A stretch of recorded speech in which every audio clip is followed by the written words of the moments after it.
Welcome to Blizzard Fire. We hope this video helps fire up your solution. You begin by enabling developer options and turning on USB debugging on the phone. This lets your laptop send key events. Next, install SCRCPY or KDE Connect for wireless and make sure ADB drivers are installed on the laptop so the device is recognized. Once done, plug the phone in with a USB cable and choose file transfer if prompted. Then run SCRCPY on the laptop to mirror the phone and immediately use your laptop keyboard to type into apps. Once mirroring works, tune settings so typing is smooth and responsive.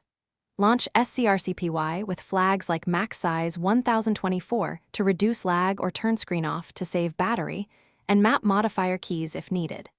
If you prefer wireless, switch ADB to TCP/IP or pair KDE Connect over the same Wi-Fi network.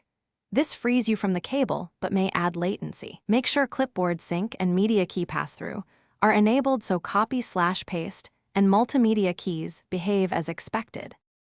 To finish, close the SCRCPY session and disable USB debugging if you no longer need remote control. That reduces risk. If you want different features, try Remote Mouse, Unified Remote, or Bluetooth HID server apps which emulate a keyboard without mirroring.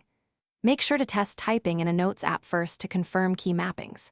Troubleshooting tip: if the laptop doesn't detect the phone, restart ADB on the laptop. Try a different USB cable or port, and toggle the phone's USB mode between charging and MTP. Thanks for watching. If you found this helpful, don't forget to like and subscribe.